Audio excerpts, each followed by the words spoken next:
Bonjour à tous et bienvenue à la causerie du jour. Grand plaisir de vous recevoir pour ce mardi. Donc toujours les mardis, 13h-14h, cycle de conférences annuelles, présent donc dans nos locaux CESI Nanterre depuis 9 ans maintenant, de fin octobre à fin avril, on approche de la fin, et diffusé en live depuis maintenant 4 ans.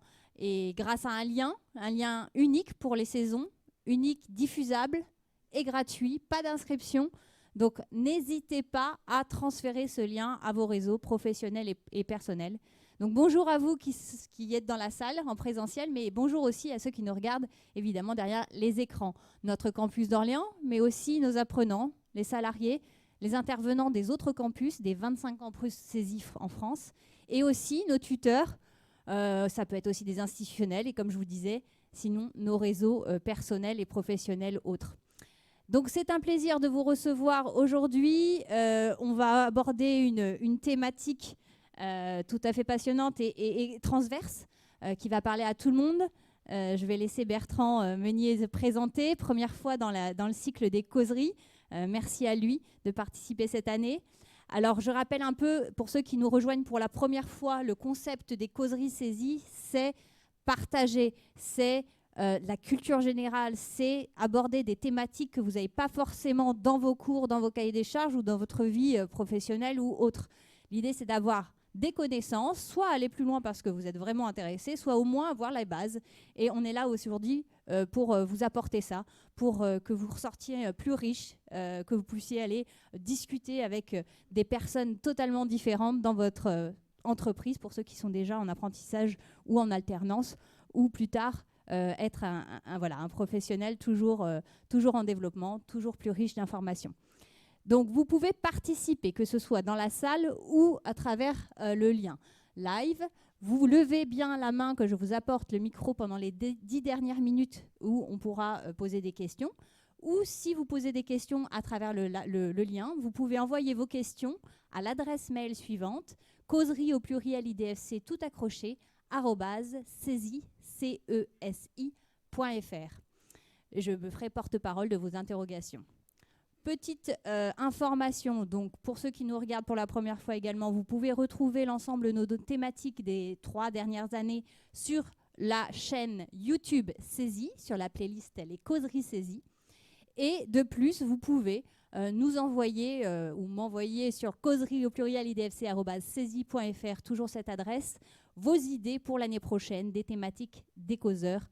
Et je me ferai le plaisir d'analyser tout ça pour faire la prochaine programmation, qui est une programmation annuelle et qui commencera à être élaborée courant juin.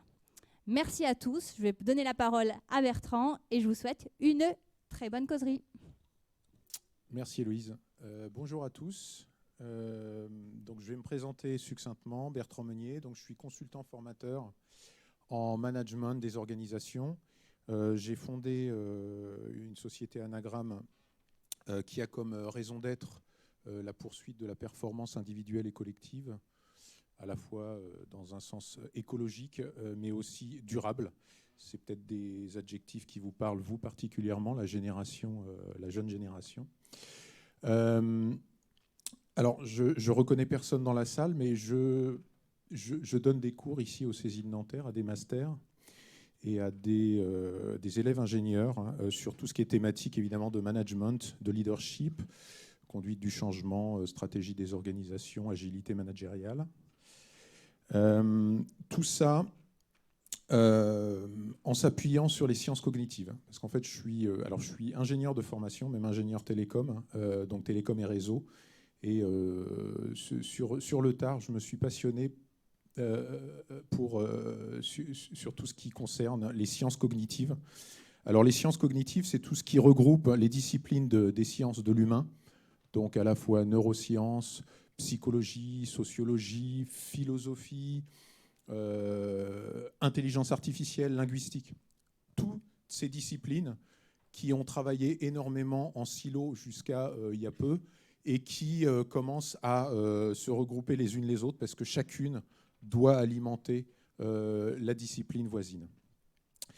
Donc voilà pour la présentation de mes activités on va dire professionnelles. J'ai aussi un rôle dans une association qui s'appelle ACTOP, qui a été cofondée que j'ai cofondé avec d'autres praticiens des techniques d'optimisation du potentiel, qui sont une boîte à outils de gestion mentale, et qui travaille sur tout ce qui est gestion du stress, gestion de la motivation, gestion de la confiance en soi, entre autres.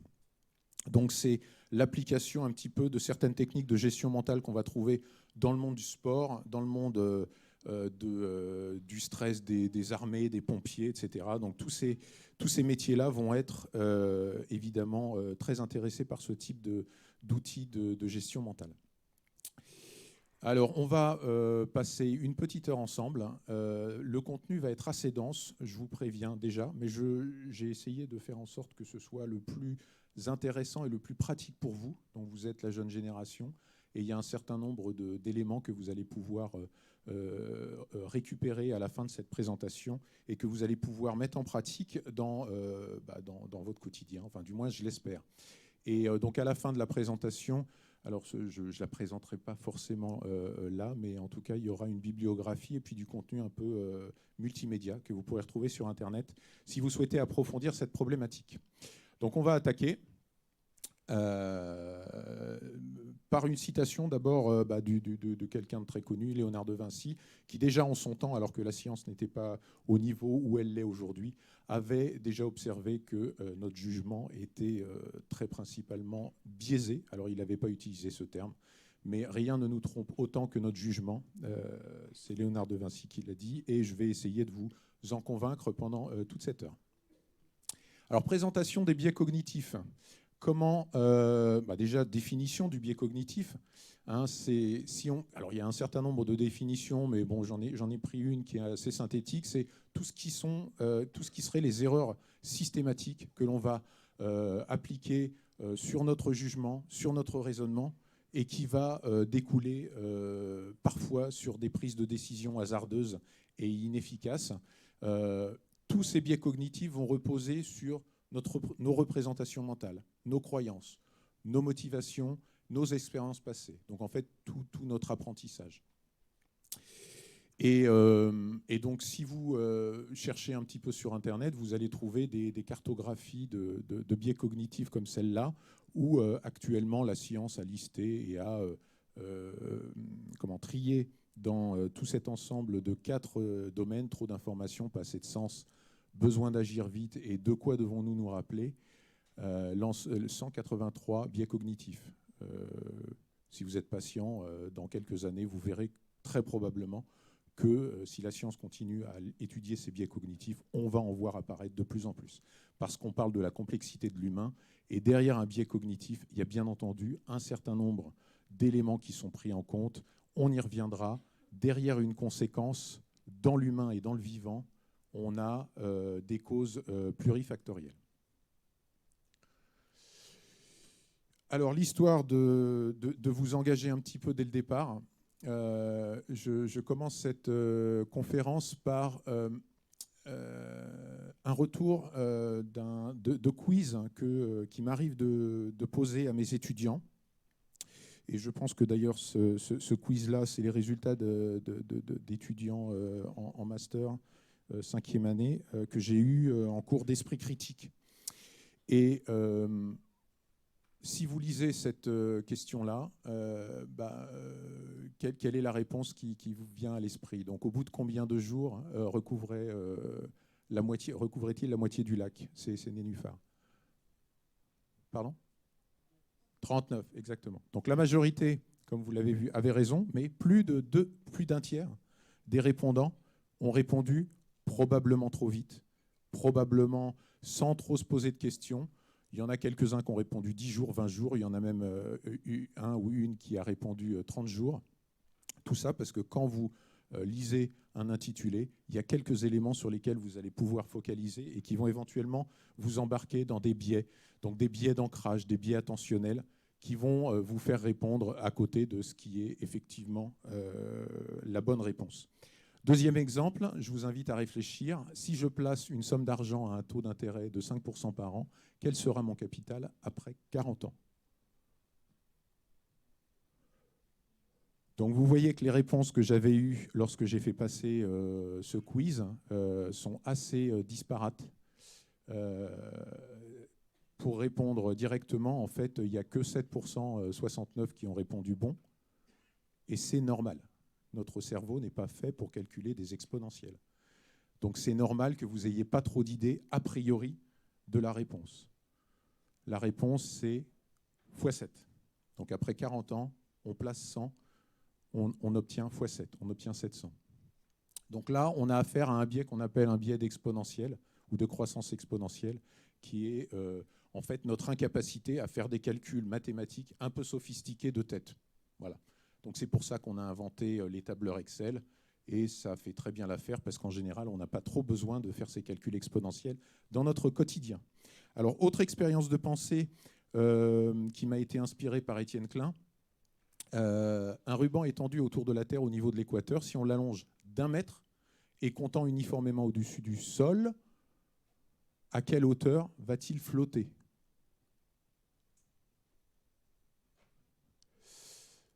Les réponses ont été représentées comme ça. On rajoute 1 mètre alors qu'on est en train de parler de dizaines de milliers de kilomètres au niveau du diamètre de la Terre. Et en pratique, en fait, la bonne réponse, c'est 16 cm. Donc si on rajoute 1 mètre à ce ruban qui va faire plusieurs dizaines de milliers de kilomètres, il va s'élever de 16 cm. Et faites le calcul. Le calcul repose simplement sur une formule mathématique que vous avez peut-être encore en tête, puisque on en parle un petit peu en terminale, peut-être, et peut-être même au collège.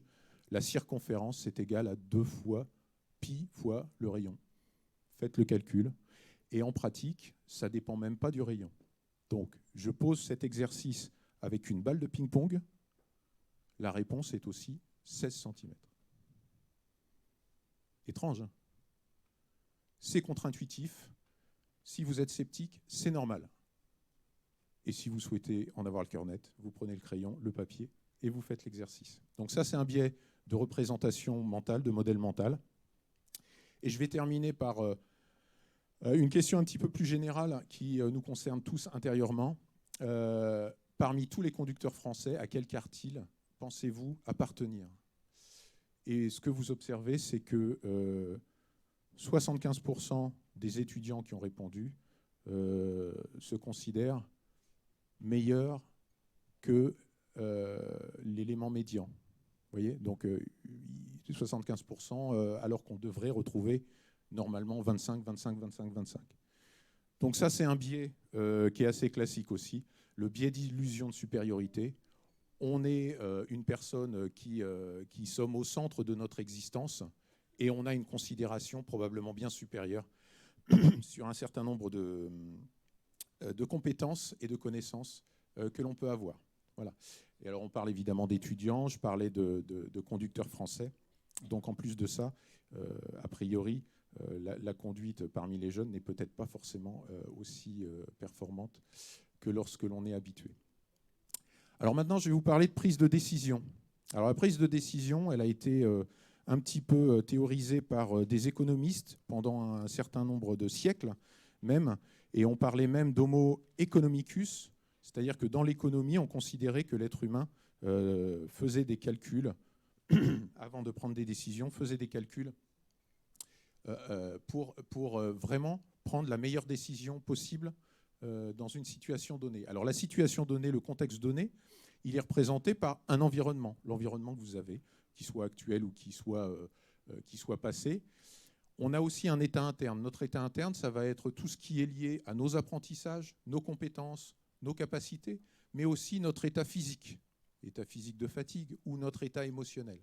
Tous ces éléments vont être pris en compte par votre cognition, par votre cerveau, pour d'abord identifier un certain nombre d'alternatives qui ne doivent pas être trop nombreuses, parce que notre cerveau a du mal à gérer beaucoup d'alternatives, mais considérons qu'il y en a 3.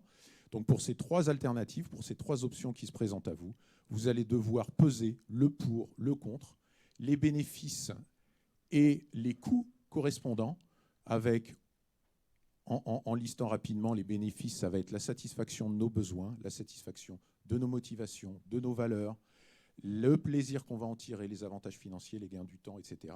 Tous ces éléments, et c'est évidemment pas exhaustif, vont être pris en compte pour identifier réellement les bénéfices de chacune des options. Et on va faire pareil au niveau des coûts, et on va en tirer une utilité qui sera égale à la différence entre les bénéfices et les coûts. Jusque-là, rien d'anormal, et c'est plutôt assez logique. Donc si on fait ça pour chacune des alternatives, on va quand même être confronté à un élément en plus qui apparaît, c'est l'incertitude. Parce que les bénéfices, on peut les lister, mais il peut y avoir en plus des probabilités qu'on obtienne ou qu'on n'obtienne pas ces bénéfices. Pareil pour les coûts. On anticipe des coûts, mais on peut ne pas les avoir finalement, ou on peut en avoir des beaucoup plus importants. Donc la dimension des probabilités va rajouter encore de la complexité à la complexité dans cette prise de décision. Et la décision va être prise à la sortie. Donc ça, c'est la théorie économique de l'homo economicus. Malheureusement, depuis qu'on a vraiment creusé le sujet, on se rend compte que l'on est incapable de faire ça dans la plupart des situations. Donc on ne parle plus d'homo economicus, mais on va parler d'homo heuristicus. Alors pourquoi heuristicus? L'heuristique, ça va être ces petits modèles de pensée, ces petits algorithmes tout faits que l'on va appliquer et réappliquer à des situations similaires à ce que l'on aura déjà vécu par le passé. Et donc, on va se retrouver évidemment avec une utilité qui sera beaucoup plus difficile à évaluer et une décision qui pourra être, bien entendu, biaisée, d'où les biais cognitifs. Alors, maintenant, je vais vous parler de Daniel Kahneman et Amos Tversky, qui sont deux chercheurs psychologues qui ont eu d'ailleurs le prix Nobel d'économie, enfin le prix de la banque de Stockholm de l'économie en hommage à Nobel, par leurs travaux sur tout ce qui est biais cognitif et les deux modes de pensée, système 1 et système 2. Donc on a en nous, en tout cas c'est leur modèle, et pour l'instant ça reste encore un modèle très référencé et puis qui n'a pas encore été trop challengé par la science. On a deux modes de fonctionnement, un mode automatique, inconscient, qui va être plus en réaction, qui est le système 1. Et on va avoir un autre mode qui va être le système 2, qui va être plus réflexion, prise de recul, planification, prise de décision. Et donc on a ces deux modes qui sont disponibles en nous. Le premier, comme je vous ai dit, il est basé sur des heuristiques. Il a un avantage énorme, c'est qu'il est rapide et qu'il est économe. Voilà. Un des inconvénients, c'est qu'il peut être un peu instinctif et biaisé. Et ensuite, on a un autre système qui est le système 2, un système plutôt algorithmique et qui est, pour le coup, lent, parce que ça demande de prendre du recul, ça demande de se remettre en question. C'est un peu au cœur de l'esprit critique. C'est énergivore aussi, parce qu'on va avoir besoin de beaucoup plus d'énergie, d'oxygène, de glucose dans notre cerveau pour pouvoir aboutir éventuellement à des changements de manière de penser.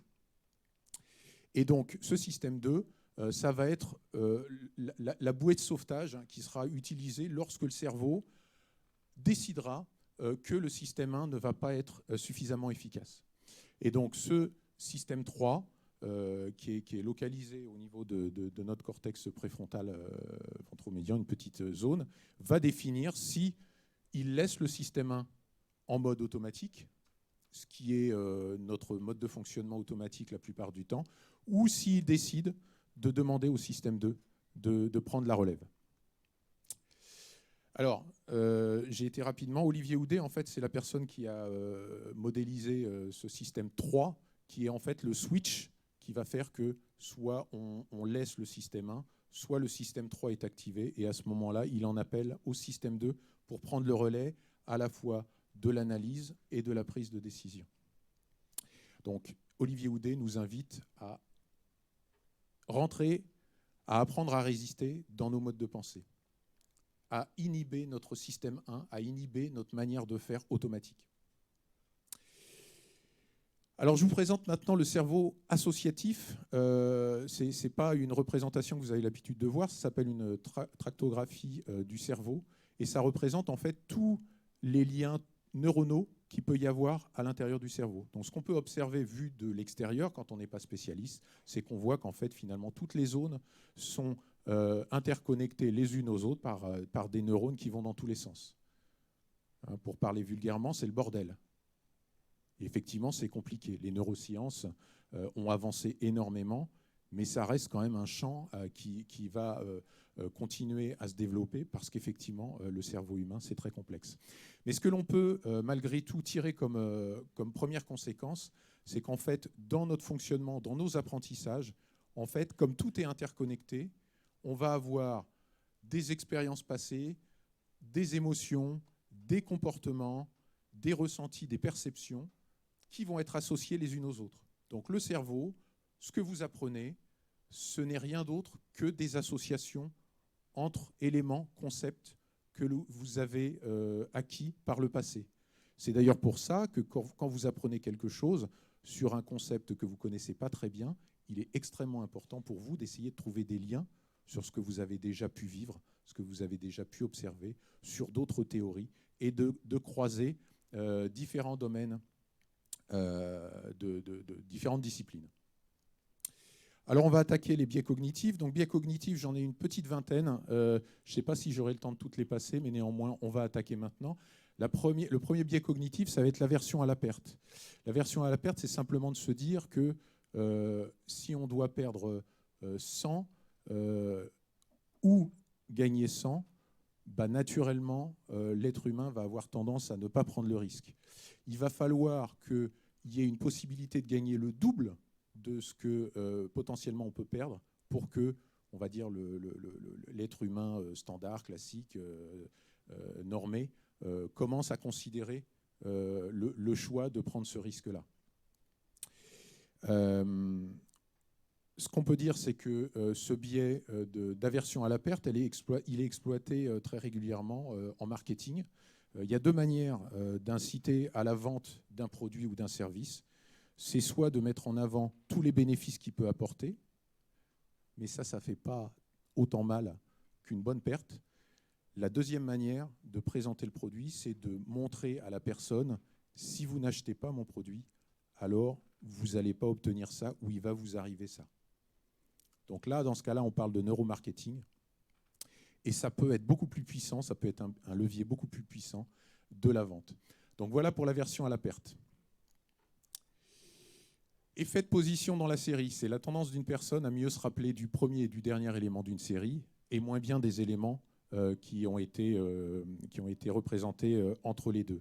Alors ça, c'est lié à deux biais cognitifs qui sont liés à notre fonctionnement de notre mémoire. L'effet de primauté, ça va être lorsque l'on a une charge mentale faible. Dès l'instant où on va commencer une série, on va pouvoir appréhender beaucoup plus facilement et mémoriser plus facilement les premiers éléments.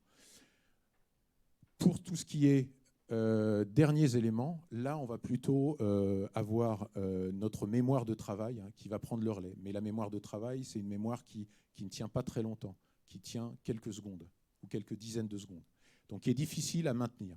Mais néanmoins, il est connu et il est fortement conseillé pour vous d'utiliser ce biais cognitif, par exemple, dans vos soutenances. Donc, vous avez l'occasion, dans vos travaux d'enseignement, de faire des présentations à des jurys. Donc, le conseil pour appliquer cet effet de position dans la série, c'est de soigner votre introduction et de soigner votre conclusion. Voilà.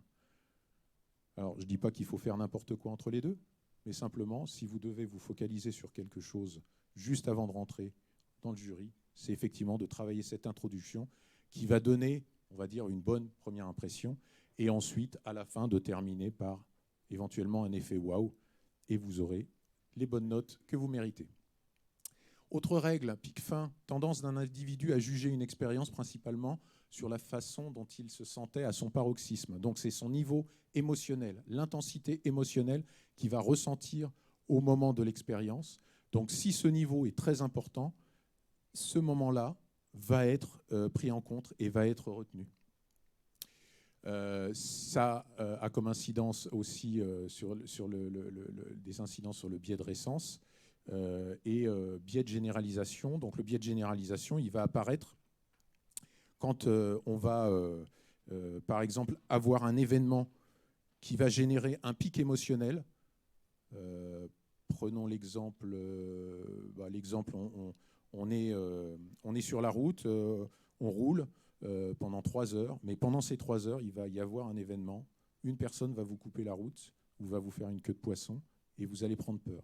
Donc ce pic émotionnel va faire que ce que vous allez retenir de votre trajet de 3 heures, ça va être principalement ça.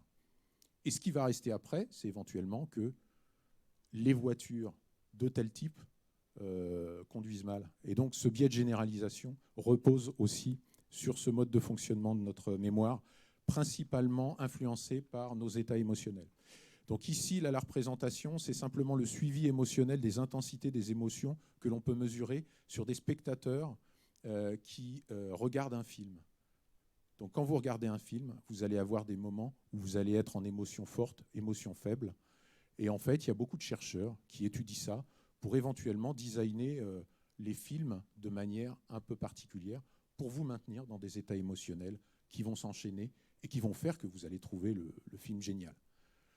Pour vous en convaincre, il suffit pour vous, alors vous connaissez tous les films récents, je pense les Marvel, etc., qui sont un peu foutus globalement de la même manière, qui vont enchaîner des moments de tristesse, de bonheur, de peur, de colère, voilà. Donc vous allez être sur un ascenseur émotionnel énorme. Regardez les films du siècle dernier. Et vous allez vous retrouver avec des scènes pendant 5 minutes, vous allez vous dire, mais qu'est-ce qui se passe, quoi ? Il y a même des fois, ils ne parlent pas, les gens. Donc tout ça, c'est une des conséquences, justement, de ces recherches en sciences cognitives, où il y a un intérêt à essayer de stimuler l'attention, les émotions, chez la personne, chez le client, chez l'utilisateur. Alors ça, ce n'est pas un biais cognitif en soi, néanmoins, ça a beaucoup d'incidence dans nos comportements. C'est notre niveau de stress ou notre niveau d'activation, si on parle plus dans un sens gestion mentale. Lorsque, et c'est d'ailleurs une courbe qui devrait être présentée systématiquement en école de management, ça s'appelle la courbe en U inversée de Yerkes et Dodson, ça date du début du siècle dernier, donc c'est extrêmement vieux, et ça montre simplement qu'il y a une relation entre le niveau de stress d'une personne et son niveau de performance qui n'est pas monotone. Donc il y a une phase de croissance, il y a un pic de zone de performance optimale, mais quand on continue à stresser ou à activer la personne, on va la faire basculer dans une descente qui peut aboutir d'ailleurs à de la fatigue, de l'épuisement, de la désorganisation. Donc stimuler, mettre de la pression sur une personne qui est dans cette zone-là, ça va être effectivement efficace. Ça va lui permettre d'aller dans cette zone de performance. Faire la même chose, le même comportement sur une personne qui est dans cette zone-là, donc qui est un peu en surstress, elle est déjà en sous-performance, et le fait de lui mettre la pression va la pousser encore plus dans une zone de sous-performance qui peut même déboucher vers de l'épuisement et des risques psychosociaux. Donc il y a des techniques de gestion mentale, dynamisation, relaxation, qui permettent de gérer tout ça, à la fois sur soi-même, mais aussi sur les personnes qui nous entourent. Autre concept issu de la psychologie qui est extrêmement important et qui est au cœur de nos fonctionnements cognitifs, c'est les dissonances cognitives. Alors, je ne sais pas si vous en avez déjà entendu parler, mais les dissonances cognitives, ça va être cette tension interne qui va être générée par une confrontation entre notre façon de penser, certaines de nos croyances, et puis une action qu'on doit faire et qui va à l'encontre justement de cette croyance. Donc il y a un exemple du paradoxe de la viande. Je vous laisse le lien vidéo vers cette vidéo de moins de 10 minutes qui présente en fait la synthèse de la dissonance cognitive sur l'exemple même du paradoxe de la viande. Alors c'est quoi le paradoxe de la viande ? C'est le fait de ne pas aimer que l'on fasse du mal et que l'on fasse souffrir les animaux, et d'un autre côté que l'on aime les hamburgers carnés. Donc comment on dissipe, comment on résout cette dissonance cognitive ? Il y a plusieurs manières. Soit vous changez l'action, donc vous ne changez pas la pensée, vous changez l'action et vous vous dites j'arrête de manger des burgers carnés et je bascule sur un burger vegan. Soit vous décidez de garder les burgers carnés, et dans ce cas-là, vous allez devoir adapter votre croyance en vous disant éventuellement, peut-être que l'animal, il est content de donner son corps aux humains, parce qu'ils ont besoin de manger, et puis ils nous ont élevés, etc. Donc c'est une manière de se construire une réalité pour pouvoir justifier la dissonance cognitive qui peut nous faire du mal psychologiquement. Et puis il y a une troisième solution qui est, on va dire, la plus classique, c'est celle qui va se reposer sur des principes de normalité, de naturel et de nécessaire. Donc on va garder nos deux façons de penser, enfin cette croyance-là, et puis le fait que l'on aime les hamburgers, mais on va rajouter plusieurs arguments de type c'est normal, tout le monde fait ça, c'est naturel, la chaîne alimentaire existe et a toujours existé, il y a toujours eu des prédateurs et des proies, donc c'est simplement la continuité de tout ça. Et c'est nécessaire parce qu'en fait, si on arrête de manger de la viande, eh ben, en fait, on va être en moins bonne santé. Donc vous voyez tout ce que le cerveau humain est capable de faire, de construire inconsciemment, parce que la plupart du temps, tout ça c'est inconscient, pour pouvoir résoudre la douleur psychologique correspondant à une dissonance cognitive. Alors on peut appliquer cet exemple au monde du travail. Quand un manager va devoir, par exemple, réduire son effectif de, par exemple, 2 personnes, il va être tiraillé entre la volonté d'appliquer les consignes de son management, il fait partie de l'organisation, et le fait qu'il apprécie ses collaborateurs, il ne veut surtout pas leur faire du mal. Et donc, soit il décide de changer l'action et de ne pas appliquer les consignes. Qu'est-ce qui risque de s'arriver ? Peut-être qu'il risque de ne pas rester très longtemps dans cette entreprise. Soit il va considérer que finalement, les collaborateurs qui vont être virés, ça va probablement leur faire du bien parce qu'ils vont se remettre en question et puis ils vont peut-être repartir sur des boulots qui vont être plus intéressants pour eux. Soit il va aussi se construire une représentation de la situation en se disant, ne serait-ce que se dire, si ce n'est pas moi qui le fais, c'est quelqu'un d'autre qui le fera, donc quoi qu'il arrive, il se passera ce qui doit se passer. Alors maintenant, je passe au biais de confirmation. On a tendance à ne chercher et ne prendre en considération que les informations qui confirment ses croyances et à rejeter évidemment tout ce qui irait à l'encontre.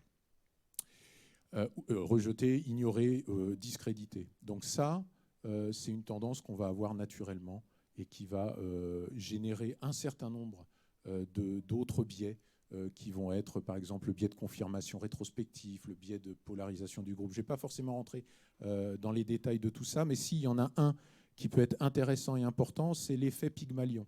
Donc l'effet Pygmalion, ça va être, suivant le regard que l'on porte sur une personne, donc typiquement un manager sur un de ses collaborateurs, il va suggérer, il va influencer la personne.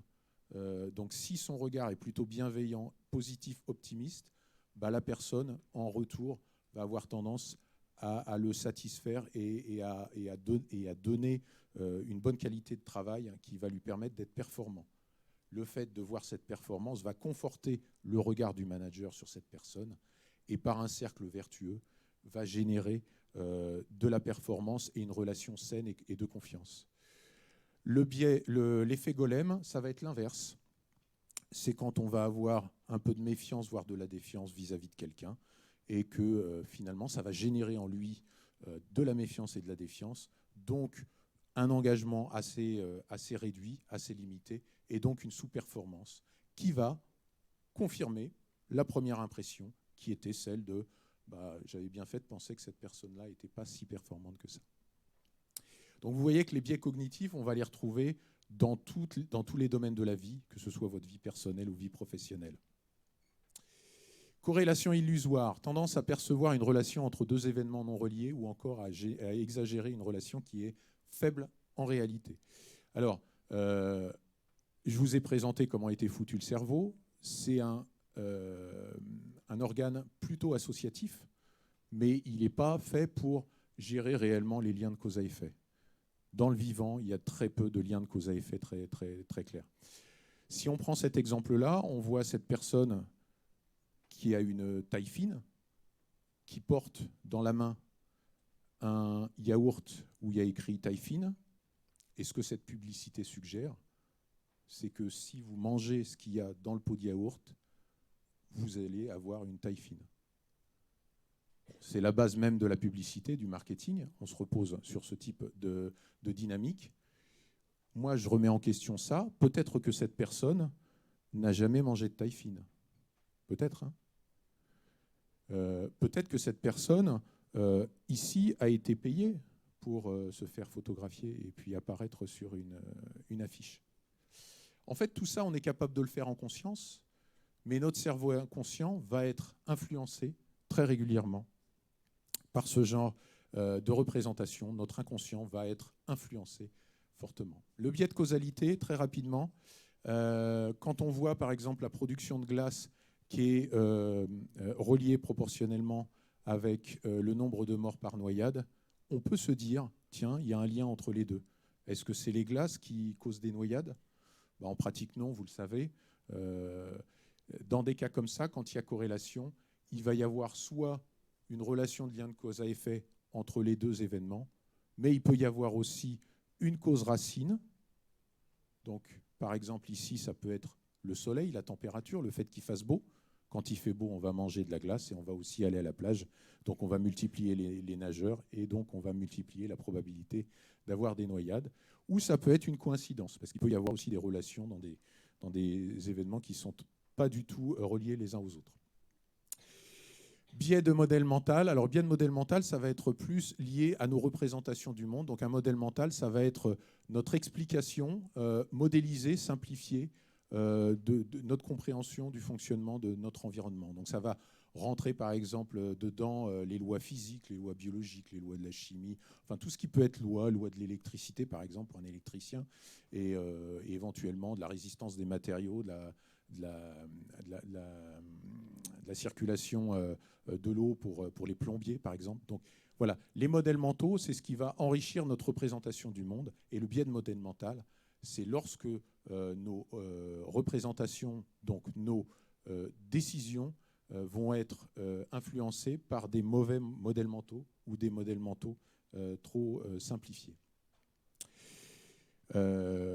Exemple, lorsque une entreprise va vous dire dans 10 ans ou dans 20 ans, je vais être neutre en carbone ou je vais être zéro carbone, il suffit de réfléchir un petit peu pour comprendre que en fait, c'est juste l'exploitation de ce biais de modèle mental que l'on a tous en nous et qui ne nous fait pas peut-être réfléchir plus loin que le slogan et qui nous fait éventuellement accepter ce greenwashing. Alors, je ne reviens pas sur le biais de croissance exponentielle. Je pense qu'on va avancer un petit peu plus parce que je vois que là, je suis pris par le temps. Vous pourrez revoir ça par la suite. Donc, l'effet de cadrage.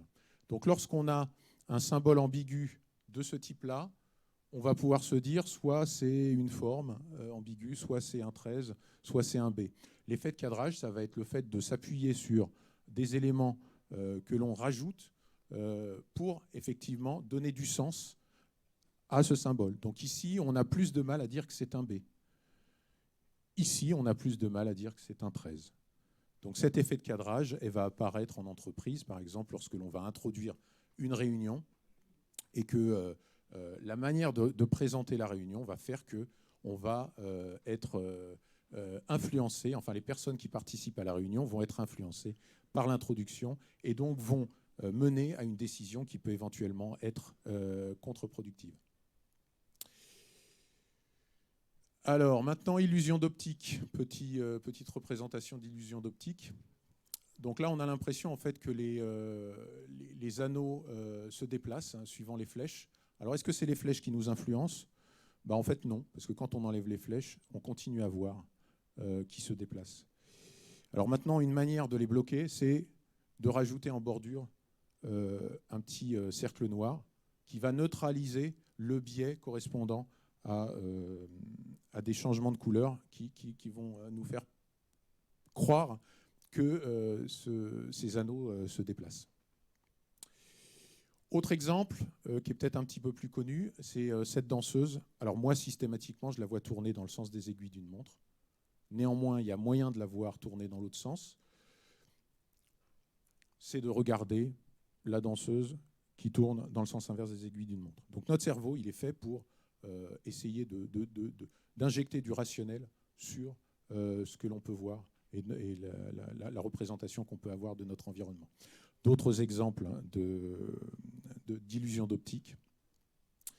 Alors on a aussi l'appareil Dolly. L'appareil Dolly, c'est cette tendance à associer un stimulus, alors la plupart du temps visuel, informe et ambigu, à un élément qui est plus connu de notre part et qui est en général des formes humaines ou animales. Donc là, ici, on est bien d'accord qu'il n'y a personne, il n'y a pas de personnage sur les photos. Néanmoins, on peut observer que le piment a l'air content, comme l'oignon. La poignée de porte a l'air surprise, un petit peu. Hein, et le poivron très en colère. Et c'est peut-être ce poivron en colère qui rend triste la valise. Alors que la robinetterie est plutôt étonnée, hein, surprise. Et puis, bon, bah voilà, ce tronc d'arbre qui semble être prêt à s'énerver. Donc, pareil, sur les animaux, on va avoir cette tendance à reconnaître spontanément des animaux dans notre environnement. Et alors, ce qui est assez fort, c'est que tout ça, ça peut être détecté en dehors de notre champ visuel. C'est-à-dire que notre inconscient va continuer à pouvoir analyser en dehors de notre axe optique toutes ces formes-là pour éventuellement se construire une réalité de notre environnement. Moi, j'aime bien ce dauphin-là, le sac à dos dauphin. Alors, pour poursuivre sur les biais de perception, là, je vais vous parler un peu de biais attentionnels. Le temps, c'est de l'argent. Alors, là, ça va être un message un peu plus ferme parce que vous faites partie de ces gens. Vous êtes la génération qui est née avec tous ces équipements, tous ces écrans, toutes ces applications en permanence, soit dans votre poche, soit devant vos yeux. Et il faut simplement prendre conscience que tout ça, ça prend énormément de temps et que ce n'est pas un hasard si un certain nombre d'acteurs, des multinationales, des GAFAM et autres, vont essayer de capter votre attention au travers de ces équipements-là. Si on regarde plus précisément comment sont foutus les réseaux sociaux, bah, on se rend compte que les réseaux sociaux, ils sont faits avec des feeds continus et illimités qui peuvent vous bloquer pendant des minutes, des heures, à regarder des informations, certes intéressantes parfois, mais pas toujours. Donc prendre conscience de tout ça, c'est par exemple se dire que si vous consommez 2 heures de réseaux sociaux par jour, à la fin de votre vie, vous en aurez cumulativement utilisé 5 années. Voilà, plus de 5 ans. Donc c'est assez violent. Le fait de se rendre compte de ça, bah, ça peut éventuellement vous alerter quand vous êtes face à un contenu qui est peut-être pas si intéressant que ça. Se poser la question face à un contenu de se dire qu'est-ce que je vais en tirer dans un an ? Qu'est-ce que je vais en retenir dans un an ? Ça peut être un bon moyen de développer son esprit critique sur la manière de gérer et de consommer vos réseaux sociaux. Alors, biais égocentrique, on va parler un petit peu de la vision de soi-même par soi-même. C'est la tendance d'un individu à s'attribuer plus de responsabilités que ne l'aurait fait un autre observateur. Donc, on est le seul à pouvoir vivre l'existence que l'on a. Donc, d'un point de vue biais, on va très souvent être confronté à ça. Et donc, toutes les réussites qu'on va pouvoir vivre, on va avoir tendance à les expliquer par nos propres vertus. Et tous les échecs que l'on va vivre, on va plutôt avoir tendance à incriminer notre environnement, que ce soit des gens, que ce soit le hasard, que ce soit la situation donnée. Donc, si vous vous reconnaissez là-dedans, c'est normal. On est fait comme ça. Et on est juste les héritiers des vainqueurs de l'évolution darwinienne. Donc voilà, nos ancêtres étaient comme ça et c'était important qu'ils soient comme ça. Parce que ceux qui n'avaient pas confiance et ceux qui étaient timides, finalement, n'ont pas survécu à la sélection. Effet Dunning-Kruger, je ne sais pas si vous en avez entendu parler, mais ça a ça d'intéressant, c'est que lorsque l'on commence à découvrir un domaine, eh ben, il y a comme un effet ah ouais, un effet Eureka. On réalise, ah ouais, ça marche comme ça. Un peu comme vous maintenant. Peut-être des trucs que vous avez découverts. Enfin, j'espère. Et donc, naturellement, quand on commence à découvrir un domaine, on est vachement en surconfiance parce qu'on compare avec la situation qu'on avait avant, c'est-à-dire qu'on était a priori totalement ignare, et on se retrouve sur ce qui est appelé la montagne de la stupidité. Donc ici, surconfiance, et ensuite, on continue à regarder, on continue à étudier, et puis on se rend compte que ce n'est pas si simple que ça, et puis qu'il va falloir creuser peut-être d'autres domaines. Et donc là, vallée de l'humilité, là, grand moment de solitude, pour ensuite, si vous continuez, si vous persévérez dans l'effort, vous allez pouvoir remonter votre niveau de confiance sur votre domaine, qui va devenir un domaine d'expertise. Donc là, on va parler des experts, les thésards, quoi. Peut-être les thésards que vous allez devenir, vous, dans quelques années. Donc, les thésards, ils sont plutôt là. Ceux qui sont un peu ignares, ils vont être là. Ceux qui sont sur le chemin, ils vont être là. Et en entreprise, il peut y avoir des situations où on est confronté à des gens qui vont parler très fort, alors qu'ils n'ont pas forcément un niveau de connaissance très, très développé. Et ceux qui vont être dans cette zone de compétence-là vont laisser dire une personne qui semble être très confiante et très sûre d'elle. OK, ça vous parle? Est-ce que vous voyez des situations peut-être qui arrivent à votre esprit? Donc le biais de comparaison sociale, ça va être la tendance à se comparer aux autres pour évaluer ses propres qualités et ses propres performances. Donc il peut arriver que l'être humain se compare sur des échelles vraiment objectives dans des domaines, mais par exemple pour la conduite automobile, comme on a pu le voir tout à l'heure, on a tendance à se comparer et à la sortie développer un biais d'illusion de supériorité parce qu'on considère quand même qu'on conduit vachement mieux que les autres.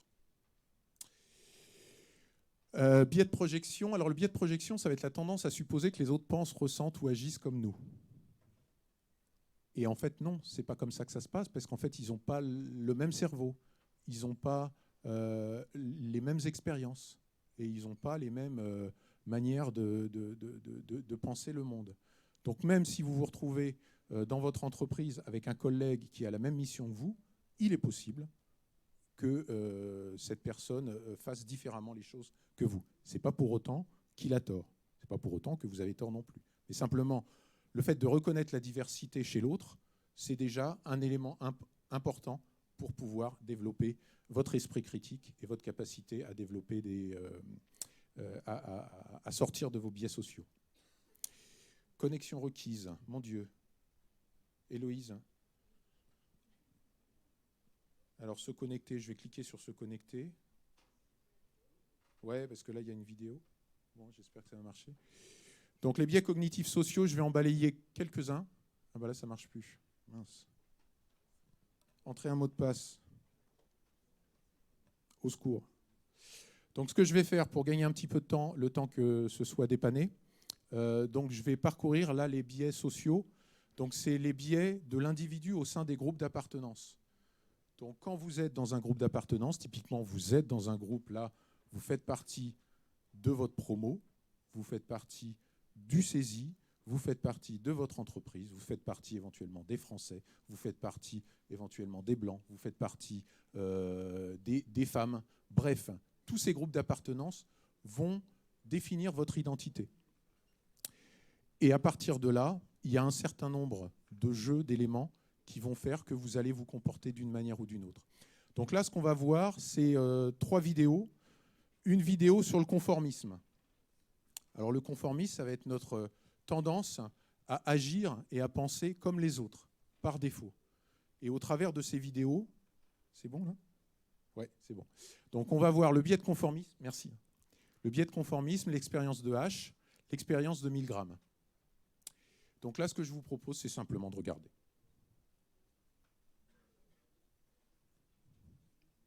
Si ça se lance. Non, ça ne se lance pas. Alors, on va recommencer. Comment on la lance, là ?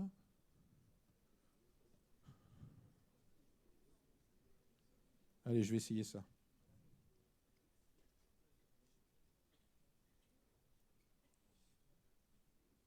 Je vais essayer ça. The gentleman in the elevator now is a candid star. These folks who are entering, the man with the white shirt, the lady with the trench coat, and subsequently one other member of our staff, will face the rear. and you'll see how this man in the trench coat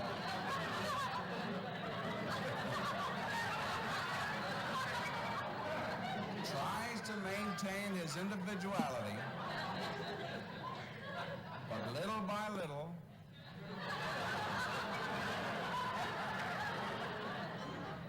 he looks at his watch, but he's really making an excuse for turning just a little bit more to the wall.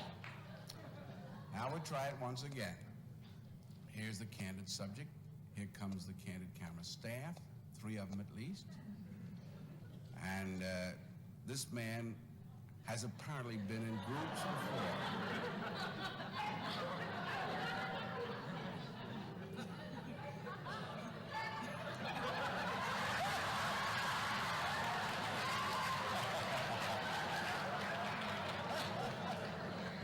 Now, here's a fella with his hat on in the elevator.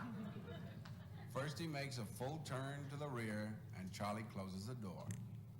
A moment later, we'll open the door, everybody's changed positions.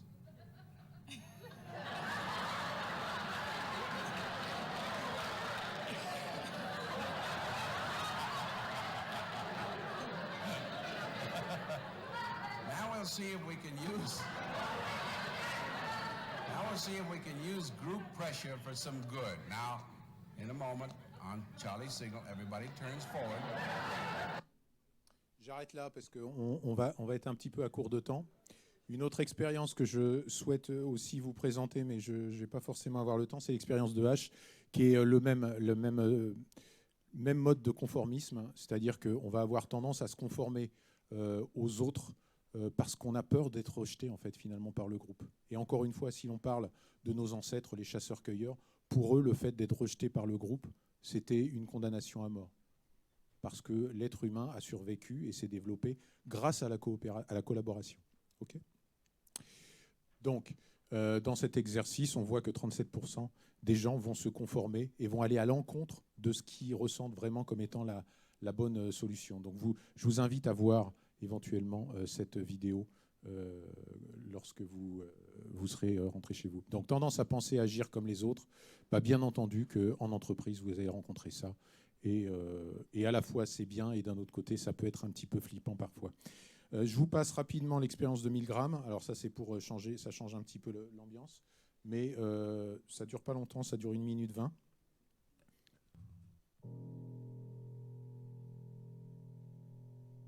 Conduite à l'université de Yale, aux États-Unis, cette expérience a permis de tester des individus ordinaires, tous d'accord pour aider la science à mettre au point un programme sur la mémoire.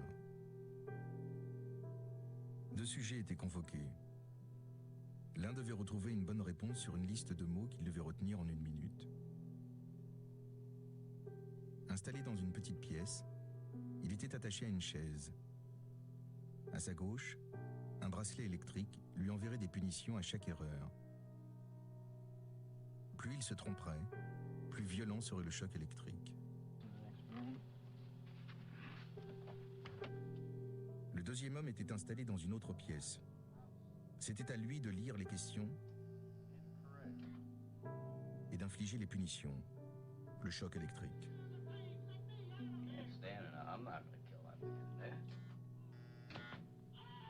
Il n'y avait aucun choc. Les cris étaient enregistrés. L'homme attaché était un acteur. Le sujet de l'expérience était le questionnaire. Jusqu'où allait-il obéir?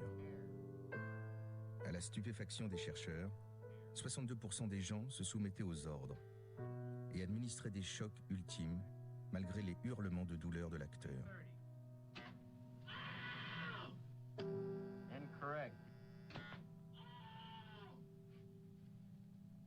Stanley Milgram démontra ainsi que tout individu peut commettre les pires atrocités, quand l'autorité qui lui ordonne de le faire est à ses yeux légitime. Continue, please. Donc ça casse un peu l'ambiance, mais simplement pour vous dire que voilà, le biais à l'autorité, le biais d'autorité, ça va être cette tendance à tenir compte, à accorder plus de valeur à un propos suivant l'autorité que va représenter la personne qui est là. Alors, comme je vois qu'on n'a pas beaucoup de temps, et comme je souhaiterais quand même que vous puissiez poser des questions, je vais vous laisser simplement ce message-là, vous dire que l'état actuel de notre société peut être résumé sur ce slide. On est dans la volatilité, l'incertitude, la complexité, l'ambiguïté. Faites attention, voilà, faites attention, votre attention est manipulée régulièrement dans les médias, par des influenceurs, par des applications. Donc faites attention à vous, développez votre esprit critique et considérez finalement que ces armes de distraction massive, il va falloir lutter contre avant que ça devienne des vraies armes d'influence massive qui peuvent déjà remettre en question nos démocraties, ne serait-ce qu'au travers des scandales de Cambridge Analytica qui ont influencé à la fois le Brexit et l'élection de Trump. Donc, je vais m'arrêter là. Je vais vous remercier pour votre attention.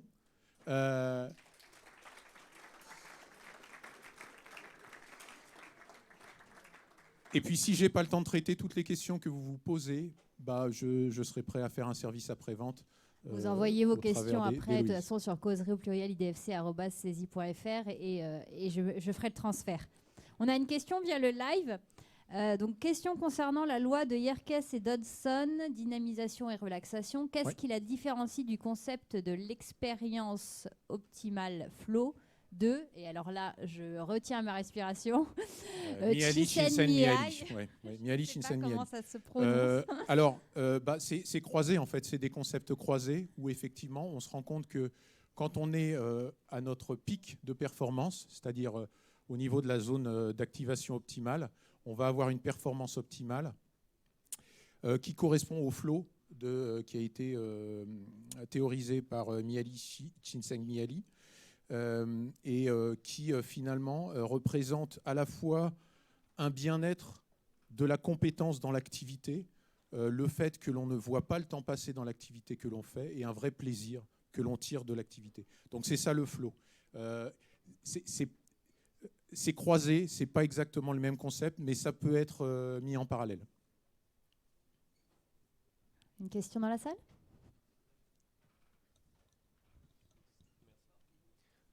Quels sont les billets que vous pensez, dont on est le plus sujet à votre avis dans la vie de tous les jours? Quel est le biais dont on est le plus sujet aujourd'hui? Les deux, trois billets.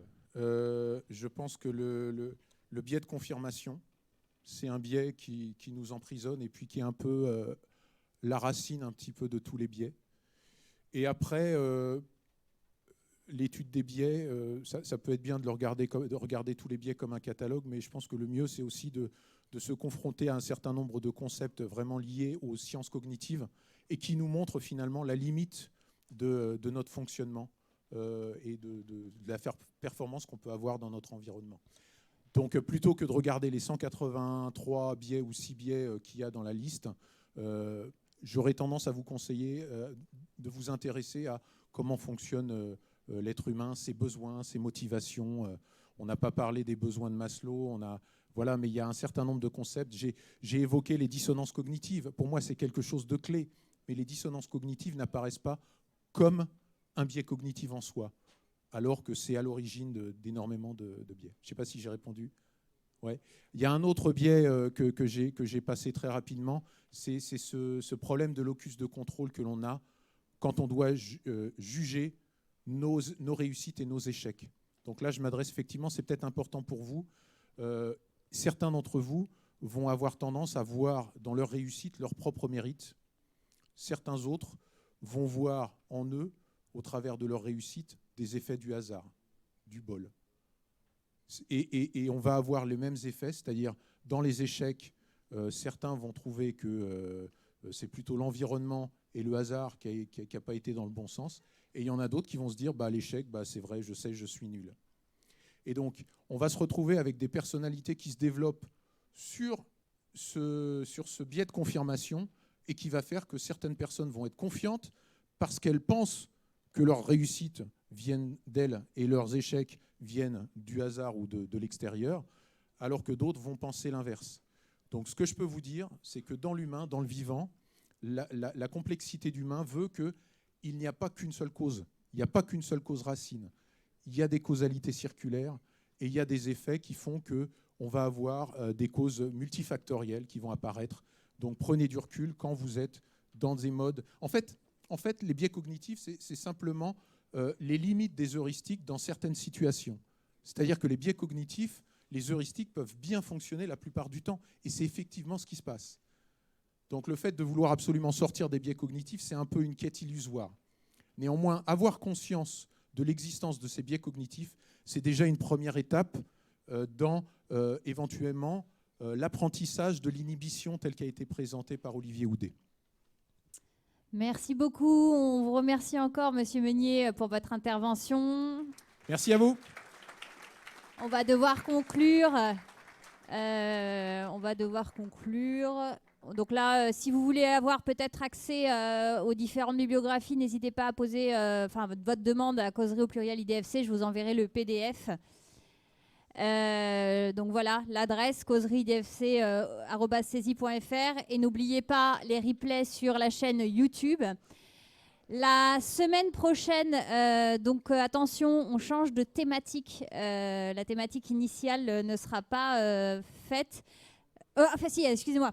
La semaine prochaine, on est bien sur les compétences de la transition écologique et sociale. La semaine d'après, par contre, on changera de thématique et on sera sur l'interculturalité, comment suivre un projet durable grâce à l'interculturalité. Donc voilà, un petit changement pour le 18 avril pour ceux qui comptaient nous rejoindre. Merci à tous et puis très bon après-midi. Je reste disponible pour toute question. Au revoir.